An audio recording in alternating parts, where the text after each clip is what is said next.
Então se virá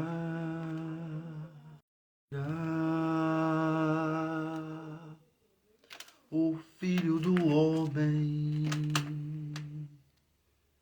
vindo nas nuvens com poder e glória,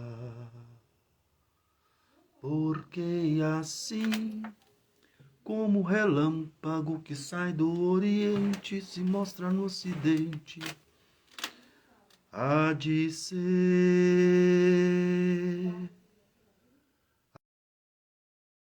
amém, porque assim como o relâmpago que sai do Oriente e se mostra no Ocidente, há de ser a vinda do Filho do Homem. Glória ao nome do Senhor nosso Deus. Estamos aqui hoje por mais uma vez para que possamos juntos tratar um pouquinho dessa temática que deva ser, ou pelo menos deveria ser, a coluna central do evangelho cristocêntrico, né? Que deveria ser a coluna dorsal que move este corpo, este organismo vivo chamado igreja. Claudinei, Deus te abençoe. Esse organismo vivo que se chama igreja, que tem as suas ações, as suas emoções pautadas pela presença do Espírito Santo Consolador, de maneira que a igreja tornou-se viva pela presença tangível, pela presença eloquente, amável, afável, pela presença real, plena e absoluta do Espírito de Deus entre os homens. Kathleen, minha sobrinha, acabou de entrar. Deus te abençoe, Kathleen. Então, essa temática do arrebatamento da igreja, da volta de Jesus, pastor Marcos Roberto também acabou de entrar, ela tem que ser o que evidencia a sua fé. Logo nós subentendemos que nós estamos aqui meramente de passagem. Então, dentro dessa perspectiva, se estamos de passagem, significa que nós partiremos. Chegar-se-á um momento de nossa vida, um tempo de nossa vida, que deixaremos de existir. E vem-se aquelas perguntas pós-morte, o que terá, o que acontecerá. E inúmeras são as filosofias que englobam este assunto do pós-morte. De maneira que o cristianismo, centralizado, moldado, respaldado pela Escritura Sagrada, que crê na Bíblia como a palavra de Deus, nós precisamos acreditar na Escritura, confiar na Escritura, não apenas vendo-a como sendo aquela que contém a palavra de Deus, mas vendo-a como aquela que é. Sendo que, fechada, dizem alguns, um livro comum, aberta à voz de Deus entre o povo. E Deus se faz conhecido através da Escritura. As suas vontades, a sua vontade para a minha vida presente E a vontade do Senhor para a minha vida eterna se auto-revela através da Escritura. E dentro desta observação, tudo aquilo que precisamos saber e conhecer para a vida terrena e para a eternidade, nós aprendemos através da Bíblia Sagrada. Evidentemente, a partir do pressuposto que eu dou a devida legalidade, a devida confiabilidade nela, como sendo a palavra de Deus para nós. E, em se tratando de vida eterna, que é um fator motivacional, é um fator que mexe com os nossos sentimentos, com as nossas emoções, porque, a bem da verdade, ninguém quer morrer. Quando eu olho para a Escritura, eu vejo um homem que a expectativa do espírito da morte não o afligia, que era apóstolo Paulo. Porque ele mesmo chegou a dizer que para ele o viver era Cristo e o morrer era ganho. Dentre as duas coisas, se a primeira ou a segunda, ele preferia a segunda porque estar com Cristo, morrer, era muito melhor. Porque o alto grau de confiança daquele homem o colocava em um parâmetro diferente do restante da humanidade. Porque nós vivemos numa sociedade acumulativa, nós vivemos numa sociedade materialista, compulsiva, uma sociedade onde o seu coração está enraizado totalmente no dinheiro, na ganância, na corrupção. E a Bíblia já nos diz que onde está o nosso tesouro, aí está o nosso coração. E aonde está o nosso tesouro? Aonde está o nosso coração? São perguntas suscetíveis de possíveis respostas, que cada um deva dá-la a si próprio e a Deus, para que através de uma avaliação pessoal, indutiva, nós venhamos de fato entender o que nós realmente estamos querendo para esta vida e estamos querendo para a eternidade. Se o que palmeia a minha vida é a vontade de Deus, é a palavra de Deus, se realmente são os benefícios de Deus, que só são conquistados de fato através do uso contínuo da prática genuína e exclusiva da palavra de Deus. Então, até onde ela tem, de fato, ditado as regras, ditado o passo a passo da minha vida. Cada um tem uma resposta pessoal para isso.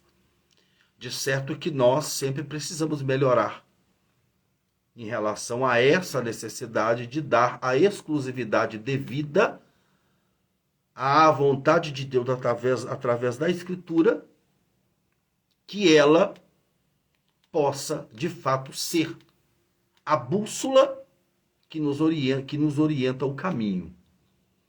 A bússola que nos apresenta como agir, como proceder, como caminhar e para onde iremos, para onde podemos ir. De maneira que existem duas vertentes, existem dois extremos, eternidade com Deus e eternidade sem Deus. Isso é fato. De maneira que todos querem, dentro da sua filosofia de vida, estarem com Deus.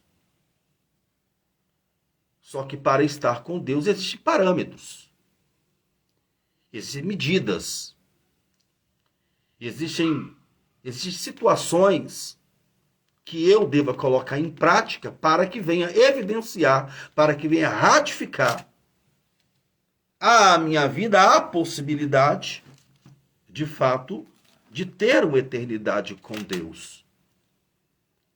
E querer estar com Deus é uma coisa. fazer por onde estar com Deus é outra coisa. Eu dizer que creio em Deus é uma coisa. Eu dizer que obedeço a Deus é outra coisa. Eu acreditar em Jesus como Salvador é uma coisa. Eu ter Jesus como Senhor é outra coisa. Eu acreditar que Jesus veio e morreu por nós é uma coisa. Eu acreditar que Jesus há de manifestar nas nuvens do céu para arrebatar um povo, como dizia um pastor, que foi muito amigo, muito querido nosso aqui da região do bairro Tropical, pastor Sebastião Camilo, né? Assim dizia ele que Deus viria buscar um povo zeloso e de boas obras. E isso é fato. Zelo é ter apreço por aquilo que se faz. Zelo é ter carinho por aquilo que se faz. Zelo é ter cuidado por aquilo que se faz. Então eu preciso ter zelo pela minha vida em relação a Deus. Eu preciso ter capricho, eu preciso ter cuidado. Porque existem nas entrelinhas da vida, de fato, coisas que nós podemos fazer e coisas que nós não podemos fazer. E a situação de poder e de não poder, isso é tão categórico que nós, na condição de pais, nós pré-estabelecemos situações que os nossos filhos podem fazer e situações que eles não podem fazer. Isso é natural de um pai em relação a um filho. E também é natural de Deus Pai em relação aos seus filhos, que somos nós. Evidentemente que aqueles que se dizem e se autodenominam filhos de Deus devam ter por obrigatoriedade obedecer a Deus. A Bíblia diz, o Senhor Jesus dizendo, né, à nação de Israel, que ele tinha vindo para aquele que eram seus. E estes que eram seus era a nação de Israel. Né? Jesus, o Verbo encarnado, Jesus, o Deus que tomou forma humana, o Deus que tomou a formatura humana de ser, em todas as entrelinhas do seu sistema celular, do seu sistema corporal. Jesus, Deus habitou entre os homens em um corpo físico. E assim sendo, ele veio como o Messias esperado pela nação de Israel, mas assim não foi recebido por eles, porque esperavam que ele viesse como um rei atrativo, como um rei dentro de uma genealogia real, mas dentro de uma expectativa rica, em que, quando se olhasse para ele, pudesse de fato ver, através dos caracteres físicos, através do seu vestuário, que ele era rei, oriundo da tribo de Davi, oriundo da tribo de Judá, e assim sucessivamente. Só que Jesus, ele contrariou esses princípios normativos a um rei que Israel estava na expectativa de receber. E assim sendo, não recebendo, Jesus disse através da sua palavra que ele veio para que eram seus, mas os seus não receberam. Mas a todos quanto o recebem, é-lhes dado o direito de serem chamados filhos de Deus. Então o homem se tem o direito de ser chamado filho de Deus quando recebe Jesus como seu Salvador. Existe a diferença de ser criatura e de ser filho. Todos nós somos criaturas feitas, construídas, elaboradas pela mão do Deus Todo-Poderoso. Só que essa criatura, ela tem que se transformar em filho. E só se transforma em filho como recebe. Quando recebe Jesus como seu Salvador. E assim sendo, quando se recebe Jesus como seu Salvador, e os parâmetros que se mede este recebimento é autovalorizando o sacrifício de Jesus na cruz do Calvário, recebendo Jesus como Salvador e recebendo como Senhor.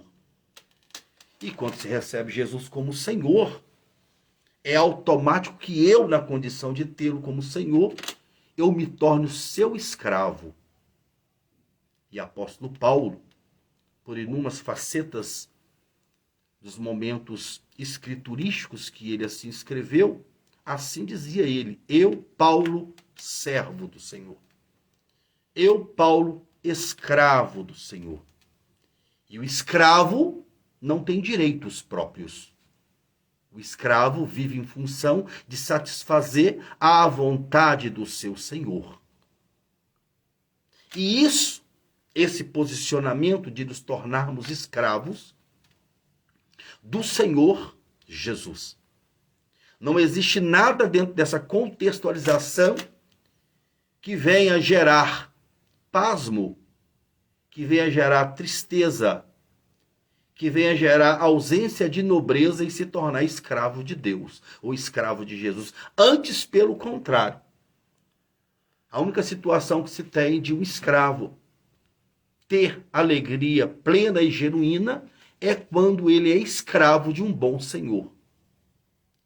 E o Senhor Jesus não somente é um bom Senhor, como também é um bom pastor. E o bom pastor é aquele que diz a Escritura que dá a sua vida pelas suas ovelhas. E assim Jesus o fez. Jesus, além de Senhor, Jesus, além de pastor, Jesus também ele é amigo. Amigo. Jesus é seu amigo. Nesse mundo de escassez de confiabilidade, de confiança, Jesus se apresenta a nós como amigo. Vinícius, seja bem-vindo. Vinícius é um amigo. Tenho você como amigo, Vinícius. Você sabe disso. Obrigado por ser um. Então, Jesus, ele é um amigo. E eu costumo dizer que quem ama dá prova de amor. Quem ama evidencia o seu amor através de mecânicas de comprometimento de ações. Quem ama dá prova de amor. E Jesus disse que ninguém tem maior amor do que este, do que dar a alguém a sua própria vida pelos seus amigos. E Jesus assim o fez. Jesus morreu por mim. Jesus morreu por você. Jesus morreu por nós. Mostrando que existe plena possibilidade. Mostrando Jesus que existe plena condição de eu, na condição de ser humano, ser melhor em relação a você.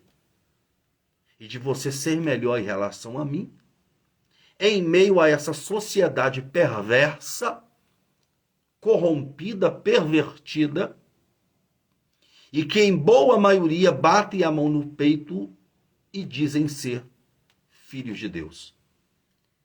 Dizem ser pessoas que irão passar a eternidade com Deus. Ao passo que, como diz a Escritura, que pelos frutos se conhece a árvore, as ações de determinadas pessoas contradiz a realidade de um homem e de uma mulher nascido de Deus, que aceita Jesus, que entrega a sua vida para o Senhor. E a melhor coisa que um homem possa e deva fazer é adquirir para si esta experiência de entregar a sua vida para Jesus. É de entregar a sua vida para o Senhor. É deixar fazer valer que todas essas verdades contidas dentro da Escritura venha tornar a sua regra de fé. Venha se tornar a sua regra de vida. E assim sendo, se todavia, se isso acontecer na sua vida, se isso acontece na minha vida, e se o homem permitir que isso aconteça, nós vamos passar a viver em novidade de vida. Nós vamos passar a ter uma experiência maior com Deus da eternidade. Nós não tão simplesmente teremos um vínculo que nos una a Deus tão somente pelo vínculo da crença, pelo aspecto de se crer em. Mas nós passaremos a ter um vínculo maior com o Senhor pelo veículo da aproximação. Pois a Bíblia diz que nós devemos chegar a Deus, que Deus se chegará a nós. O homem dá o seu passo e Deus dá o seu passo. O homem aproxima e Deus aproxima. Quando isso acontece, nós criamos um vínculo de relacionamento. E o homem se relaciona com tudo. O homem se relaciona com os benefícios materiais. O homem se relaciona com pessoas. O homem se relaciona com animais. O homem tem hoje um vínculo de relacionamento totalmente íntimo. Totalmente íntimo. E de uma maneira muito absolutista com redes sociais.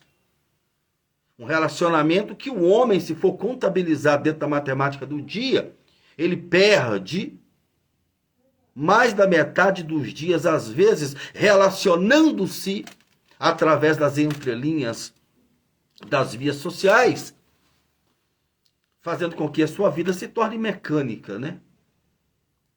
E dentro desse contexto, ele deixa de relacionar com pessoas, humanamente falando, deixa de relacionar com filhos, filhos com pais, pais com filhos, marido com mulher, mulher com marido, e assim de maneira sucessiva, amigos com amigos, porque nós entramos dentro de um campo de uma vida utópica, de uma vida fictícia.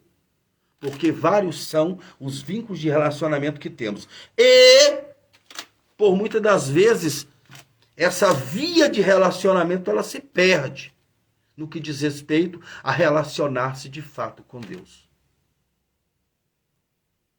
A não tão simplesmente conhecer a história divina, a história de Deus, mas tão simplesmente em conhecer o Deus da história, o Jesus da história.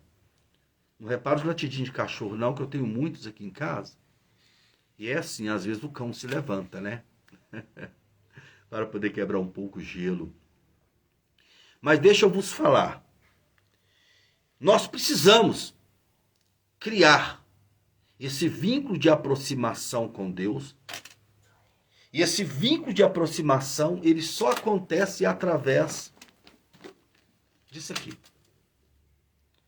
Através do apreço, do valor que eu dou a esta palavra na minha vida. E o Senhor, através da sua escritura, ele compara os nossos dias como os dias de Noé. Assim como foi nos dias de Noé. Todos comiam, todos bebiam, davam-se festa em casamentos. Até que, São Mateus capítulo 24, verso 36, até que veio o dilúvio e não perceberam e levou a todos, com exceção de Noé e sua família. E o Senhor ratifica, assim também será na vida do Filho do Homem. Deus faz um parâmetro de comparação dos dias de Noé com os nossos dias atuais. Deus manifesta que ele mandaria um dilúvio por sobre a face da terra, porque de fato diz a Bíblia, no capítulo 6 do livro de Gênesis, no capítulo 7, a respeito da história de Noé, que a terra estava corrompida. A terra entrou num caos de ódio, de compulsividade pecaminosa tão absurda, que isso intrigou, isso entristeceu a Deus. E Deus então resolve adotar medidas para tratar com o homem dessa época. E Deus, quando intenta destruir o homem, Deus faz vistoria entre os homens. E Deus encontra um. E a Bíblia fala que Noé achou graça aos olhos de Deus. E Deus então faz um pacto com Noé. Que se todavia, se Noé obedecesse, confiasse em que a palavra do Senhor para ele era real, verdadeira, se ele abrisse em seu coração a exclusividade devida para a palavra de Deus para aquele momento, que Deus salvaria ele e a sua família e aos demais que aceitassem a pregação do evangelho da época, que era o evangelho diluviano. E é interessante avaliarmos, se nós voltarmos trechos atrás do livro de Gênesis, que até o presente momento não tinha chovido por sobre a face da terra. Tornava-se, então, um ato de fé dos ouvintes daquela mensagem a acreditarem na mensagem de Noé pela fé. Pois Noé dizia, Deus vai mandar dilúvio. O povo não acreditava, porque, primeiro, não conhecia. Segundo, disse a Bíblia que um orvalho emergia-se da terra e regrava toda a face da terra, e assim gerava a produtividade devida aos gêneros alimentícios, etc., etc., para a sobrevivência da humanidade daqueles dias. Mas necessário se faz aproximar-se de Deus pela fé. Mesmo porque já diz a Bíblia que sem fé é impossível agradar a Deus, né? E as pessoas da época não acreditaram, não confiaram. Mas Deus não mudou a sua predisposição em fazer cumprir a sua palavra para aqueles dias. E Deus não mudará as suas convicções ou seu projeto divino ao longo dos séculos para fazer valer a sua palavra para os nossos dias. Pois a própria Bíblia diz que Deus vela sobre a sua palavra para a cumprir, e assim disse ele, assim como foi nos dias de Noé, assim também será na vinda do Filho do Homem. Jesus vai voltar. Você acreditando ou não, Jesus vai voltar. Você se preparando ou não, Jesus vai voltar. Jesus independe do seu preparo para que isso aconteça. Jesus não depende da humanidade para fazer valer o cumprimento profético de sua palavra. Tão simplesmente, ele vai fazer cumprir. Mas assim como foi naqueles dias, são nesses dias. A mecânica não mudou. Assim Noé pregava o evangelho da época, assim nós pregamos o evangelho da época. E o evangelho da época é que a humanidade deva se preparar para o advento maior que acontecerá, porque tivemos um grande advento já entre os homens envolvendo Jesus, que foi a sua morte e ressurreição. E nós teremos um segundo grande advento, que vai ser a volta de Jesus para a igreja. Não estamos aqui denominando instituições religiosas. Nós estamos aqui avaliando a nomenclatura, o nome da instituição no qual você diz servir a Deus. Eu estou falando de igreja. Igreja, como eu disse em priori no início dessa mensagem, é o organismo vivo onde o Espírito de Deus veio e se faz morada. Existe a igreja que vai subir dentro dos 4 quadrantes da terra. A igreja, ela é denominada, autoavaliada por Deus, através do pressuposto de que ela se insere no contexto de igreja pelo valor, pelo peso e pela devida autoridade que ele, ser humano, dá à palavra de Deus e permite que ela autentique a sua vida diante de Deus e diante dos homens. Como se fosse um carimbo. Deus autentica-nos como igreja a partir da predisposição, da obediência à sua palavra. Eu bato muito nessa tecla de obediência.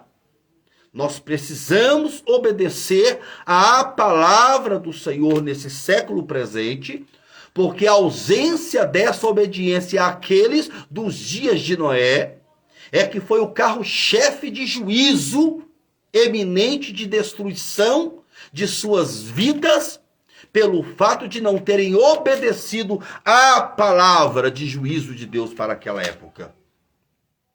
E existe uma palavra que determina o ápice da graça de Deus para os homens. O que vem a ser graça? Graça significa favor imerecível.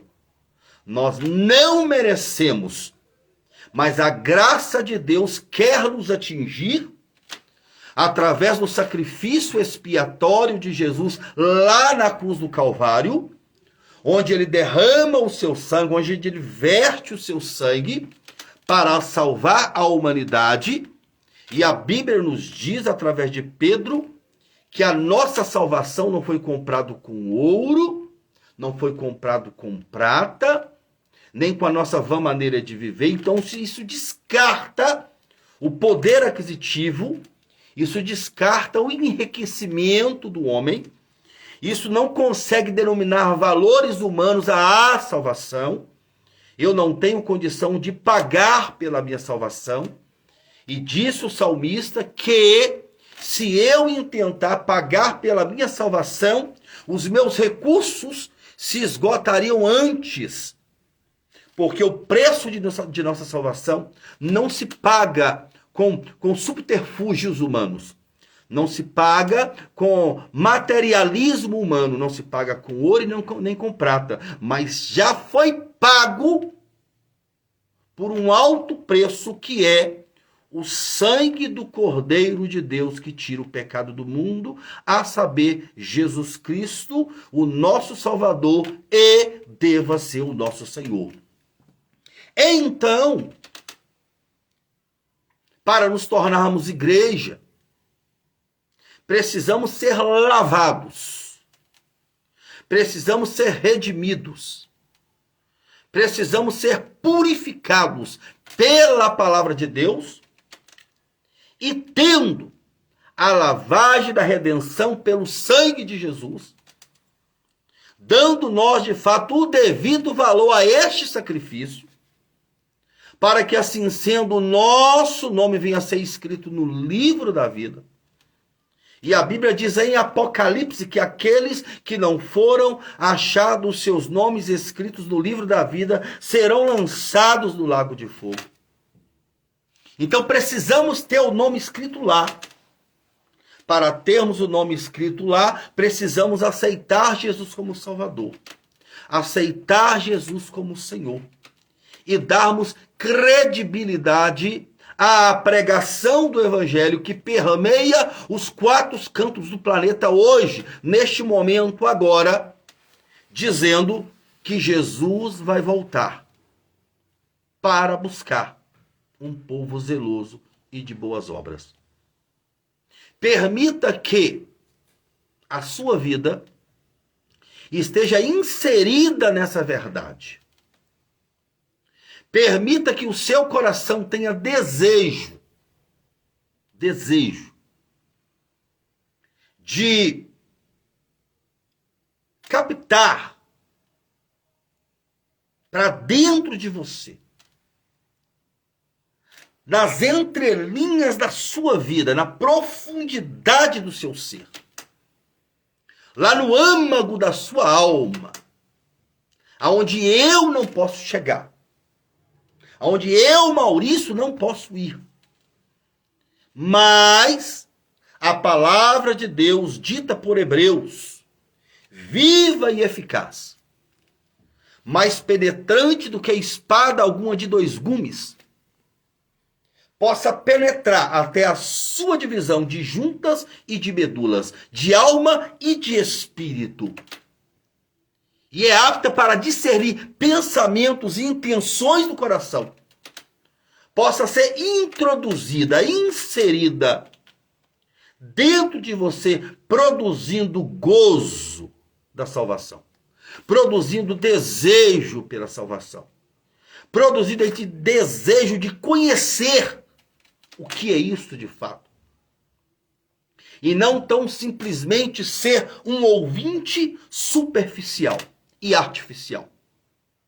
E nem tampouco ser um ouvinte esquecido, mas ser um ouvinte que ouve e, como disse o salmista, que guarda a palavra no coração para não pecar contra o Senhor. Nós podemos ser melhores. Nós devemos ser melhores. Em síntese de tudo aquilo que nós falamos até agora, vocacionados pelo Espírito de Deus, nós precisamos nos aproximar do Senhor. Criar esse vínculo de aproximação, esse estreitamento de relacionamento. Nós devemos dar mais credibilidade a estas verdades proféticas, não como aqueles dos dias de Noé, que não deram crédito e foram sucumbidos pelas águas das chuvas que vieram durante 40 dias e 40 noites.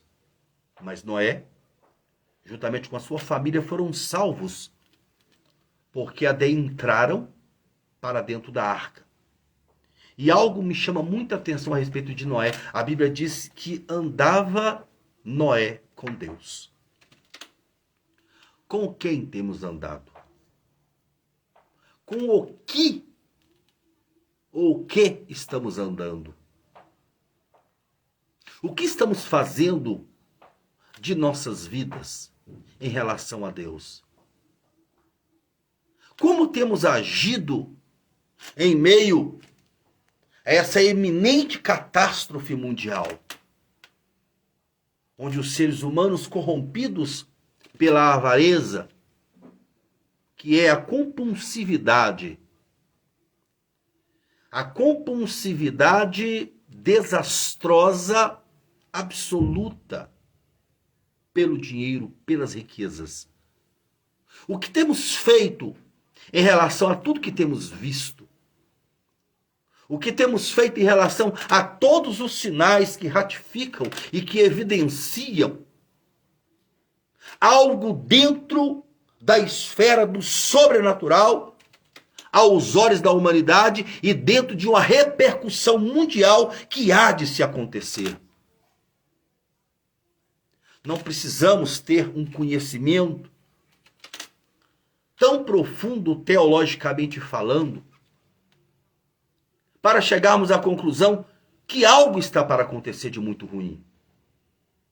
Porque infelizmente, as ações humanas estão ceifando as nossas esperanças.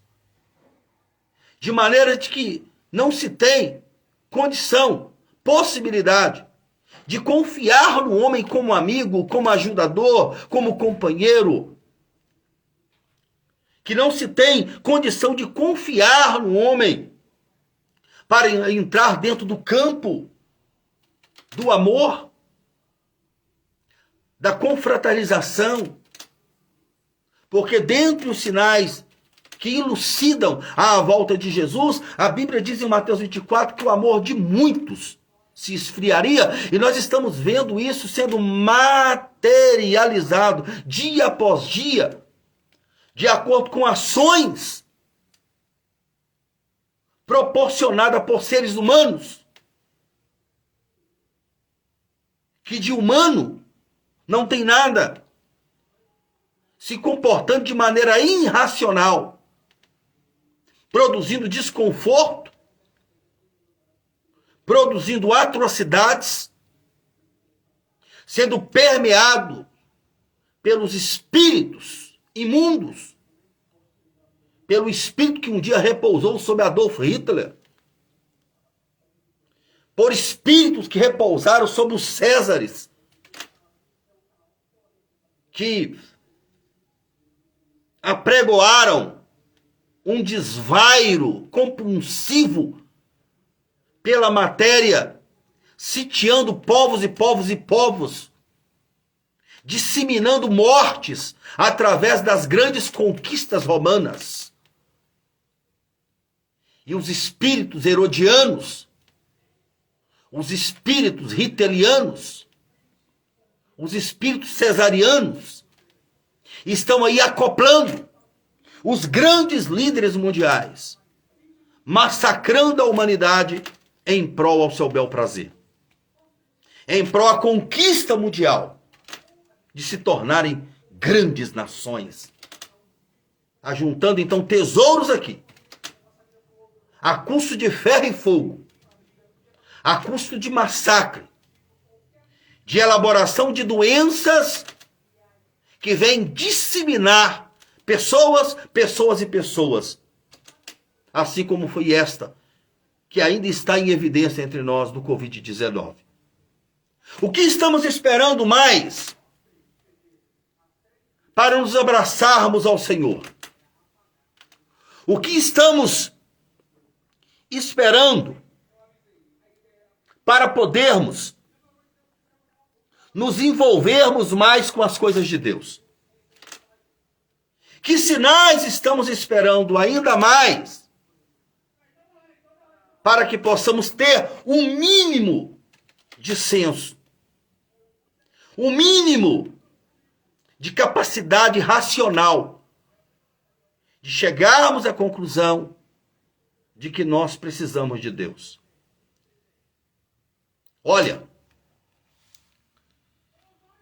Deus não brinca de Deus. Ele é Deus. O diabo não brinca de ser diabo, ele é diabo. Veio para matar, roubar e destruir. Deus veio para dar vida e vida com abundância. Agora o homem brinca de ser homem. Um dos maiores problemas que permeia o coração do homem é que ele acha que nunca vai acontecer com ele. Ele não se vê morto. Ele não se vê atravessando para a eternidade. Ele acha que acontece com todos e não acontecerá com ele.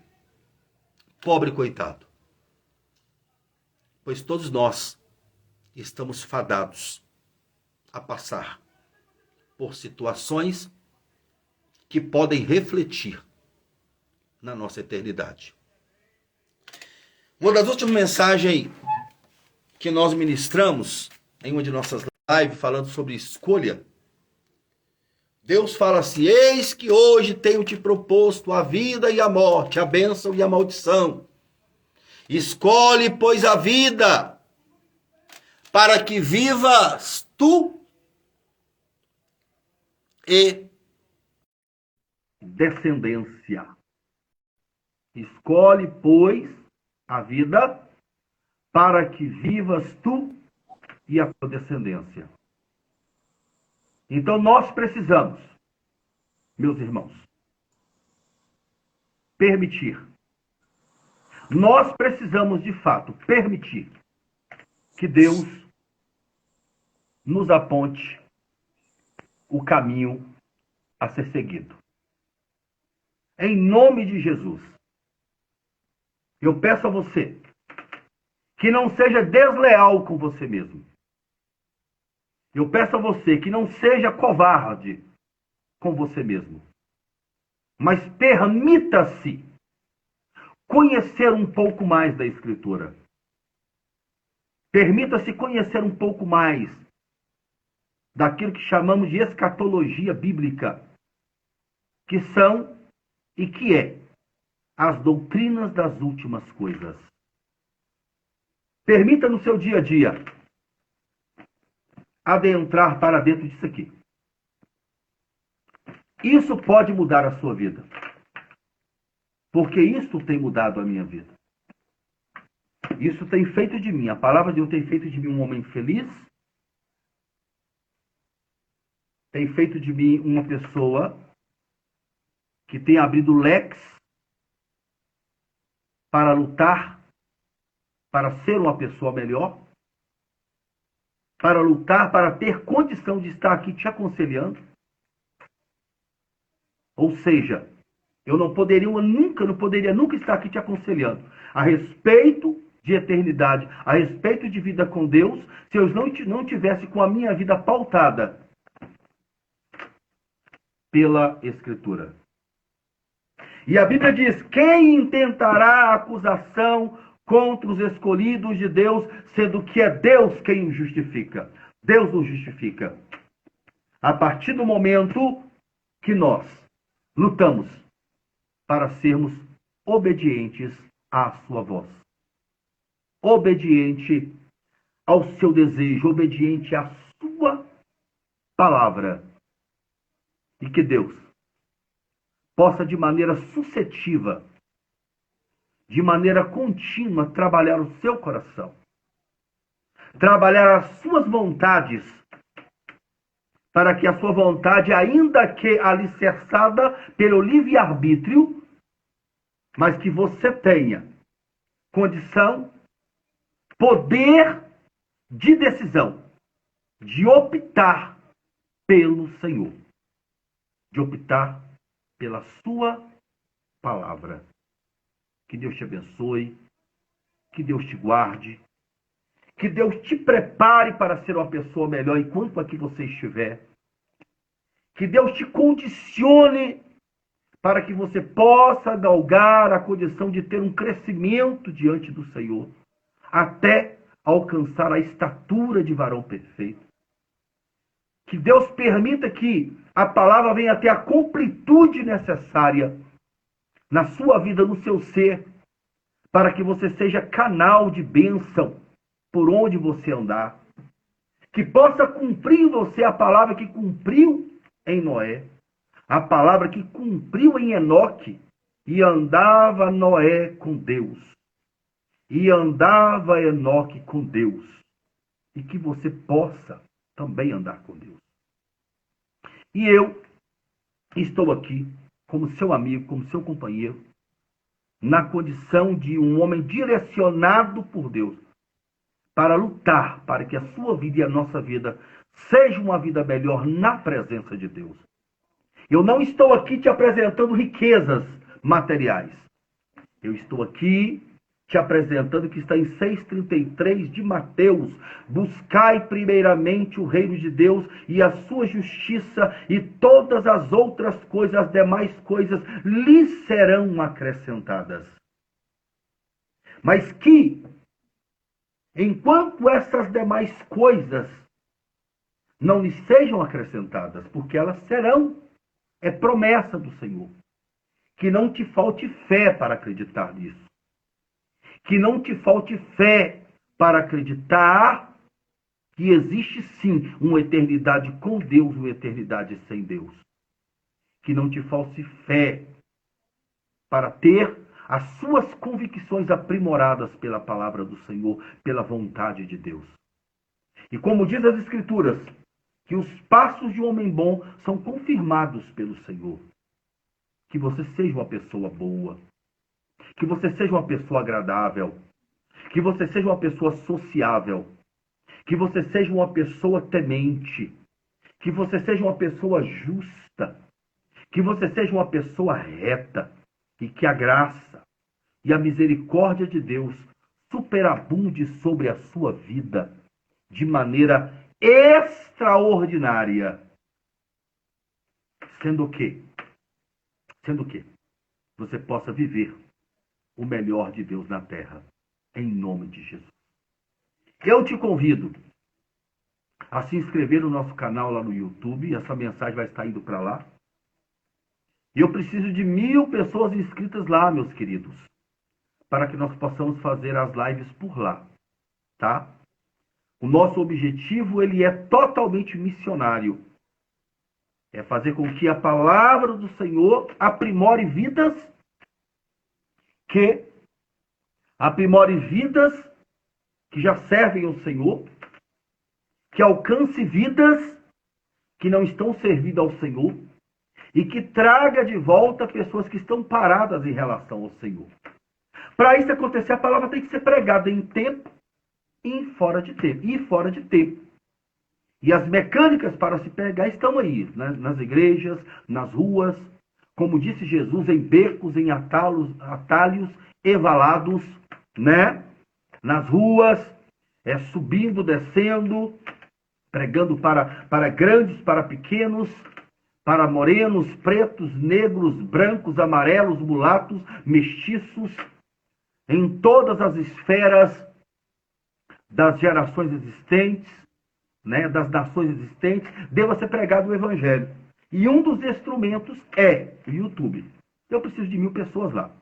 Se você não está inscrita, se inscreve lá, aperta a palavra inscreva-se, toque o sininho para que as notificações cheguem até você e nos ajude como incentivador da pregação do evangelho através da vida do pastor Maurício, tá? Nós temos prazer.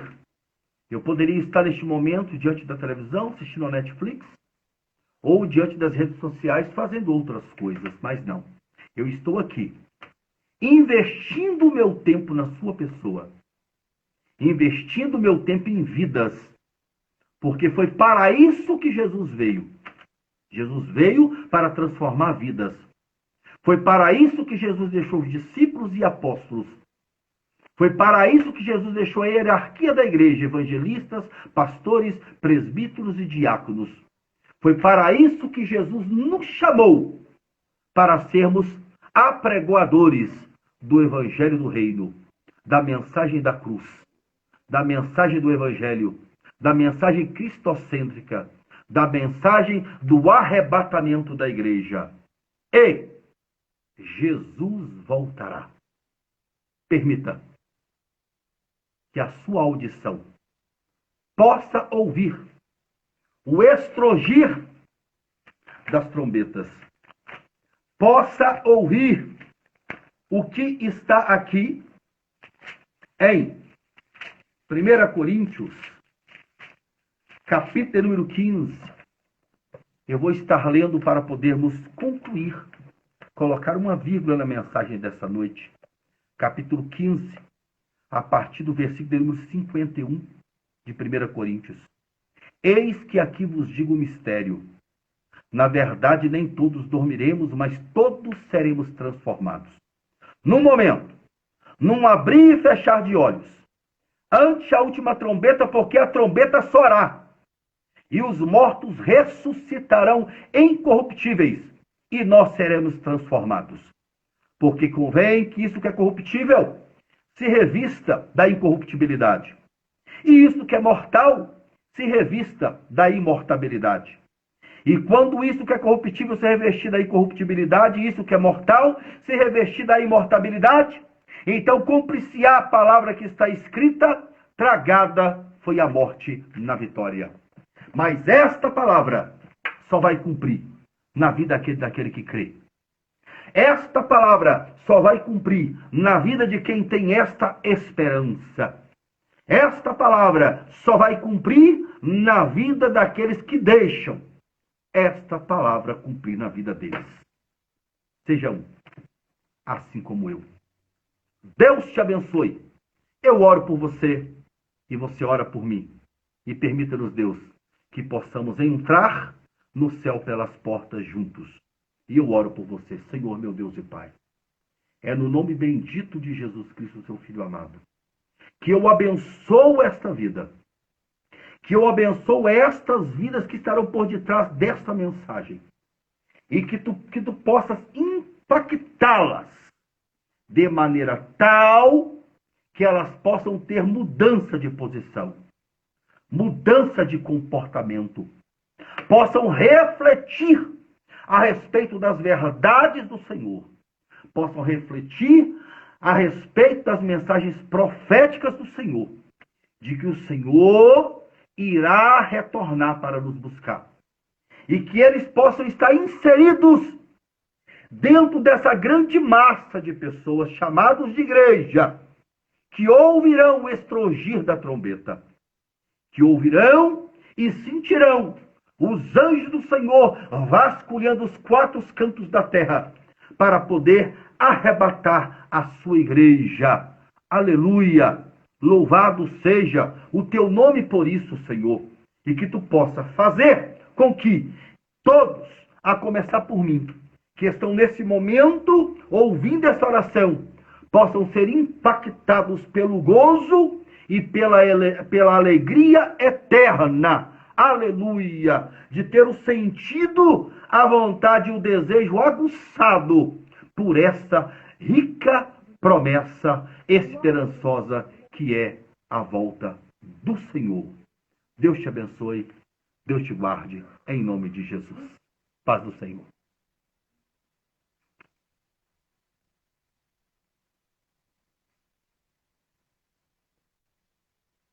Glória a Deus. Ô Lúdio, chama na minha filha aqui, faz favor.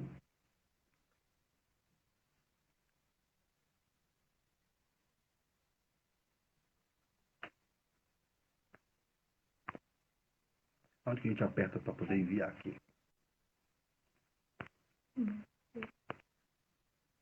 Glória a Deus.